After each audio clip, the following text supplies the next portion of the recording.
Thank you all for being here. I'm going to go ahead and call this session of the City of Gig Harbor Hearing Examiner to order. So you can imagine that I'm banging a gavel right now.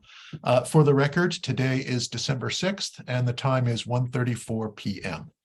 We have one item on the agenda today, application number PL-SDP 22-0004. This is a request for approval of a shoreline substantial development permit application to dredge approximately 700 cubic yards of marine sediment from a location near the north entrance to the Murphy's Landing Marina. My name is Alex Seidels. I'm a hearing examiner with Sound Law Center, whom the city has selected to hold certain land use hearings like this one. And it will be my role today to collect evidence in the form of exhibits and testimony to determine whether the proposal complies with the city comprehensive plan, zoning ordinances, and the critical areas ordinances. And because this application is a request for a shoreline permit, I will also review for compliance with the State Shoreline Management Act, the city's Shoreline Master Program, and the specific criteria for approval of shoreline substantial development permits, or SSDPs, which appear in the Department of Ecology's adopted regulations. They're in the Washington Administrative Code at Chapter 173-27-150. To that end, I received and reviewed several exhibits in advance of the hearing. These included the staff report, site plan, the dredging agreement, various environmental reviews, including third-party reviews and reviews by other agencies. We had one comment from a member of the public and also a request for archaeological monitoring from the Puyallup tribe. There was also information on the environmental review that occurred under the State Environmental Policy Act, or SEPA, including the city's determination of non-significance, or DNS, that the city issued, and that DNS has not been appealed. Finally, there was also information on the notice that was provided to the public related to the application and today's hearing. I will deem all of these exhibits admitted into the record. There was also one other exhibit that came in, I think it was on Friday. It was a memo to the examiner asking for an additional permit condition to be included. This is proposed condition number 8. So I will deem that memo admitted into the record. We can talk about the permit condition in just a moment once we get into testimony. Should anyone have any additional exhibits they would like admitted into the record, please let me know when it is your opportunity to testify, and I'll go ahead and address admitting those additional exhibits at that time. Speaking of testimony, all testimony today will be given under oath or affirmation, because if my decision were to be appealed, the recording of today's hearing, along with the admitted exhibits and my written decision, would serve as the foundation for any such appeal. Now, I may ask questions of those that are testifying. My purpose is not to trip anyone up. I'm just trying to ensure that I have a clear understanding of the proposal so that after the record closes, I'm able to produce a decision that is hopefully clear and legally defensible. So for testimony, the order that we typically follow, and I think we'll be doing this today, is first we will hear from the city staff, the reviewers on the city staff, who will provide an overview of the proposal along with any recommendations that the city may have. Following that, we will hear from the applicant to see if there's any additional information they feel that myself or the members of the public should be aware of in advance of my decision. And of course, for this hearing, the city of Gig Harbor is also the applicant. So at the outset, in talking with the senior planner, she'll be testifying on behalf of the reviewing side, and then we'll have, I believe, Mr. McGraw come on for the applicant side. And if that's not right, we can sort that out in a moment. But once we've heard from both sides of the city, then the members of the public will have an opportunity to testify. And following public testimony, we will turn back to the applicant and the city, if necessary, for any response. Because this meeting is being held using remote technology, but it's just as if we're all in the same room together, we can't have people talking over one another. So everyone will remain on mute unless called upon to speak.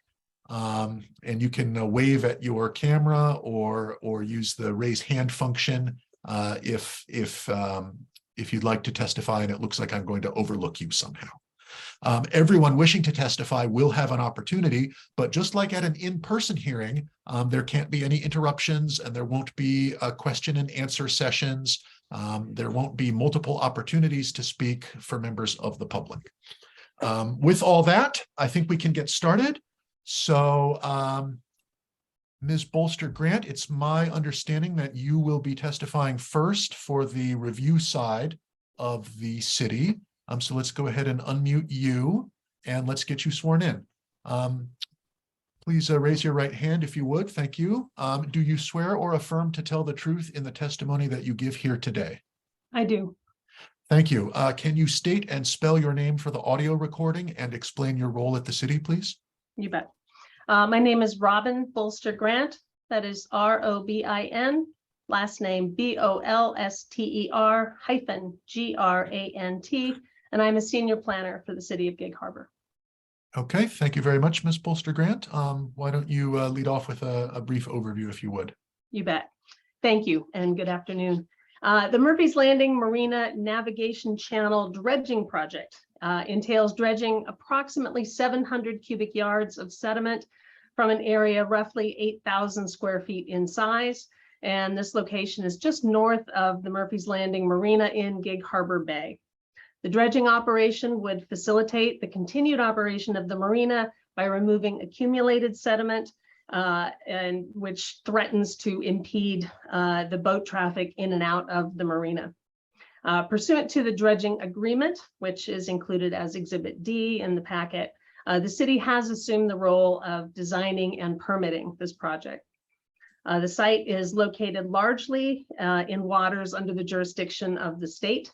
That would be the Department of Natural Resources, with the action area encroaching slightly upon two adjacent parcels, which are owned by the Murphy's Landing Marina, with a street address of 3901 Harborview Drive.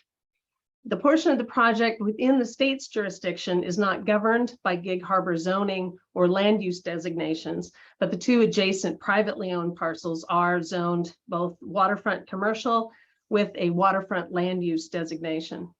Surrounding uses include waterfront businesses to the east, the marina and single-family residences to the south, with marina condos, estuary and tidelands to the west and to the north. The project location is primarily governed by the Marine Deepwater Shoreline Environment under the Gig Harbor Shoreline Master Program. So the confluence of two creeks just north and west of the project area has created issues historically with sediment accumulation. Previous efforts to clear the navigation channel have not been entirely successful, and additional dredging is now required again to clear that channel. The operation is anticipated to last between 1 to 3 days and would be entirely conducted from a barge with no projected or proposed construction or disturbance occurring upland.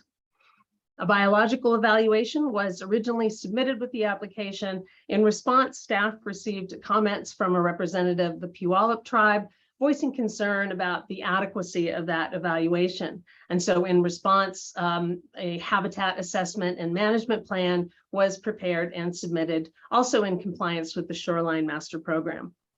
The habitat assessment and management plan was reviewed by the city's third-party reviewer, Greddy Associates, who concurred with the conclusion that the project as proposed would have no significant impact on wildlife or critical habitat.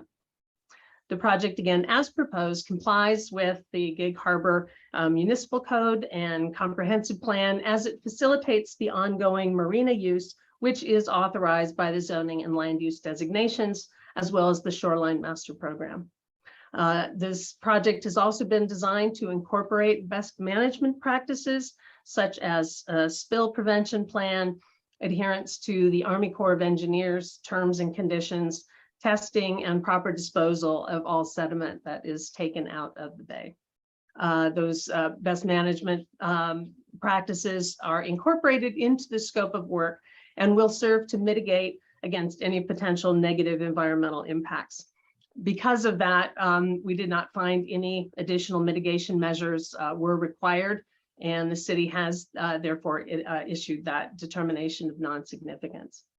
Because the city, again, under the terms of the dredging agreement, will have no further role in overseeing the actual dredging operation, staff has requested that an additional condition of approval be included in the staff report. We're requesting a condition number 8 be added to page 13 of the staff report, which reads as follows.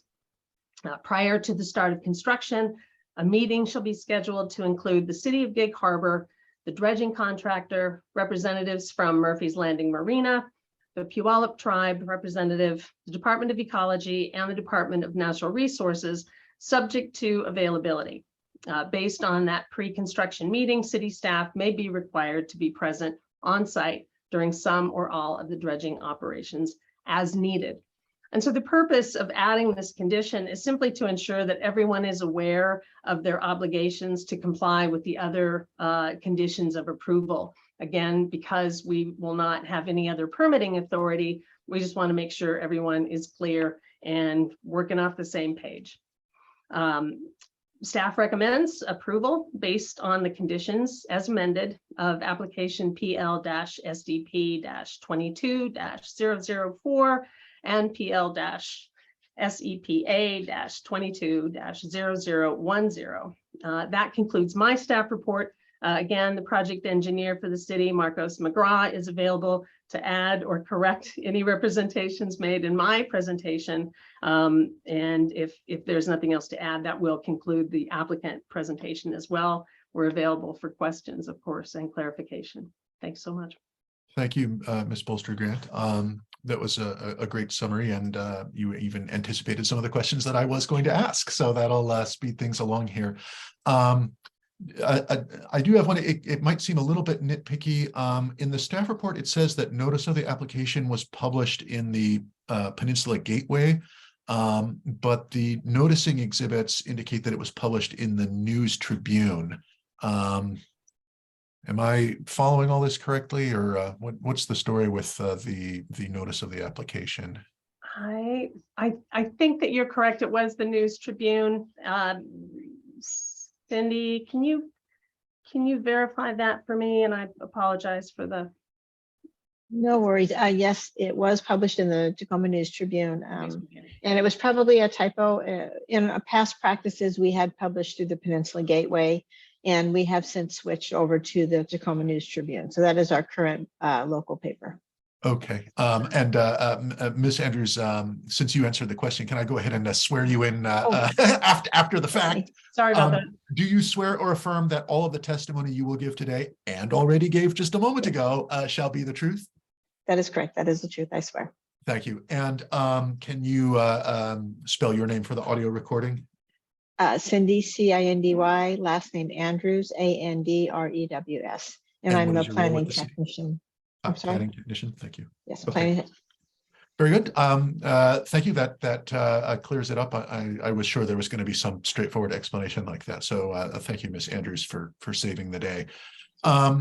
Was there a separate application form submitted with this proposal? I mean, I have the JARPA for like the state and federal permits, but I never saw like an application for an SSDP. There was a master application was submitted. I can certainly provide that if needed. Yeah, I would like that if you wouldn't mind, and we'll Absolutely. go ahead and make that an exhibit. Can you get that like in the next day or two? So I'll do it as soon as we're done here. You betcha. Okay, terrific. So I think in terms of how we're handling the exhibits, I'll use the staff reports numbers. So the letter that we got from you on Friday about new condition 8, we're going to call that exhibit P. So I'll go ahead and call the master application exhibit Q. Okay. This is great. Thank you so much. Other than the comments that I saw on the record from Allison, what was her last name? There was someone who wrote in with a public comment, and then of course there was the Puyallup Tribe that you've already talked about. Other than those comments, have there been any other comments received? There have not. Okay, thanks.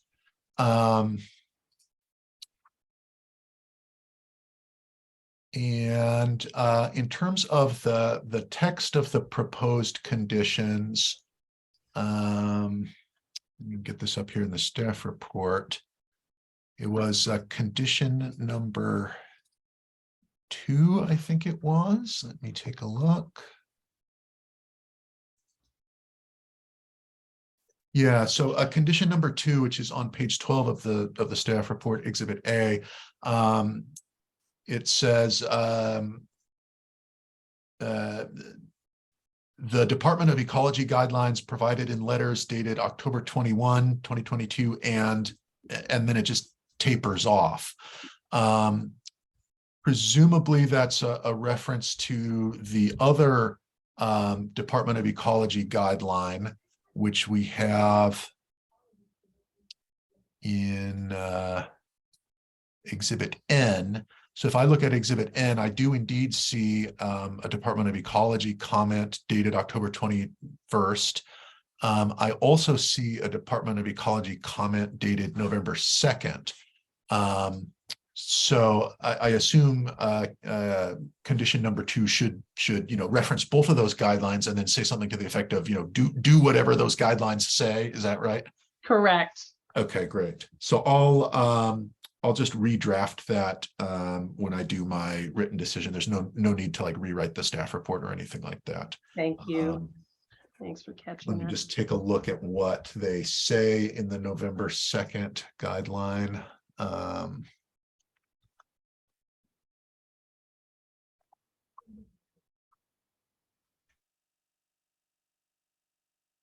So in the November 2nd comment from Ecology, that's the first page of Exhibit N, they basically say it's about removing a structure that may contain treated wood. And they say, if you're going to do that, follow best management practices, and they cite a specific ecology document for where you can find those. So we'll just, do you see any problem, Ms. Bolster-Grant, with complying with that? And I'll ask the same questions of Mr. McGraw when his term comes. No Okay, problem. Excellent. All right. Let's see. I have a new condition that I would like to impose. This would be condition number 9. This is just a standard thing that Sound Law does for shoreline permits. Basically, it says you can't get started on actual construction or earth disturbance for 21 days following the date of my decision. And the reason for that is it's a provision of the Shoreline Management Act that says you have to do that.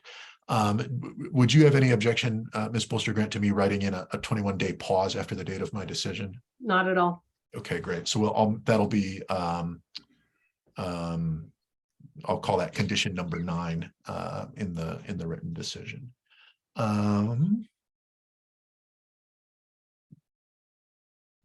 I did have a question that you briefly touched on it. You said the majority of the project site is located outside the comp plan and zoning, boundaries.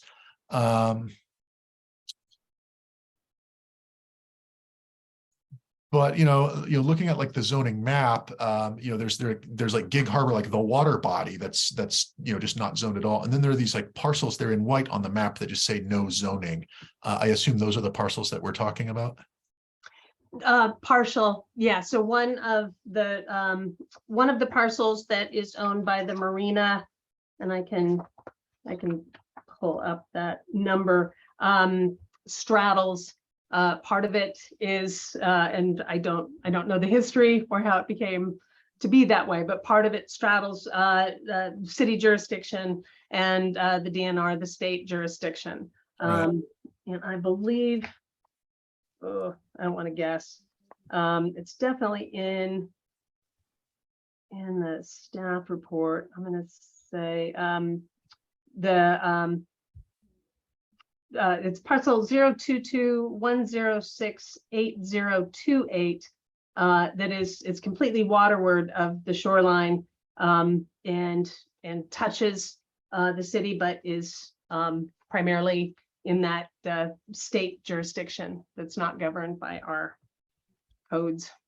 Okay. I actually was going to ask about the history of like, how come, these parcels are in white on the map, but if you don't know, then that's fine. I think it's harmless for purposes of this permit review, but it sure looks funny on the zoning map. So I thought, I wonder what the story is there. I agree. It's an odd, I'm sure there's an interesting story behind it, but yeah, I don't All know. right. Well, we won't speculate. And have there been any changes to the comp plan or the zoning ordinance or the SMP that would affect this application, since the time it was deemed complete, which I think was last month, wasn't it? Correct. No, Any there have changes? not been any changes. Okay, great. I think that is all my questions for you, Ms. Bolster Grant. Thank you so much. And unless you're planning to call another witness regarding your review, I'd like to move on to Mr. McGraw. Sounds good. All Thank right, Mr. McGraw, let's go ahead and take you off mute. And will you go ahead and raise your right hand, please? And do you swear or affirm to tell the truth in the testimony that you give here today? I do. Thank you, Mr. McGraw. Can you state and spell your name for the audio recording and explain your role in this project? Marcos McGraw, Marcos, last name McGraw. I am the project engineer for the city of Gig Harbor, acting as applicant on behalf of Murphy's Landing. All right. Did you have a specific testimony or a presentation that you wanted to do today, or? Not necessarily. I concur with the records that have been submitted. The only clarification I would make is the 1 to 3 days of construction that is referenced relates to once the barge and equipment arrive on site. That's the estimated time period it will take to dredge the materials Okay. on the Murphy's Landing site. Is that in one of the recommended conditions here? Is there's a change that No. needs to be made to those? I don't see that No. on there. It's just within the SEPA application and hence the staff report. Okay, I'll make a note of that in my findings. I appreciate the clarification. Often with projects in the shoreline jurisdiction, the applicant needs to get permits from other agencies with jurisdiction. I know you've put in a JARPA in this case. Presumably you'll need an HPA, a Section 10 permit, updated DNR lease. I mean, I don't know what all you need. Do you have any updates or other information on the status of those other agency permits? The HPA is ready to be finalized and awaiting decision of the SEPA permit. And we've had much communication with the Corps of Engineers and also the dredge management office that's part of the Corps of Engineers. The acronym is DMMO. Okay. I don't remember what that totally stands for, but the dredge management office is kind of what that is. But we've had coordination with the Corps of Engineers to get their permit, and that is in process. We anticipate that will be issued relatively soon. Okay. You said that the SEPA, the HPA is ready to be finalized, waiting on the SEPA permit. I take it you mean the shoreline permit that I have to make the decision on. Is that right? There's one line within the HPA application that asks about the status of SEPA. And we've told them in that application that it's in process. And they said, please let us know when it's done. Okay, so are you going to do a different SEPA threshold determination for the HPA than you already did for this shoreline permit? Is that No. the plan? Okay, It's just the state agency wants to be aware and be notified of the SEPA decision. gotcha. Okay. Very good. And I think you touched on this a moment ago, Mr. McGraw, but Do you have any issues regarding the city staff's recommended conditions of approval?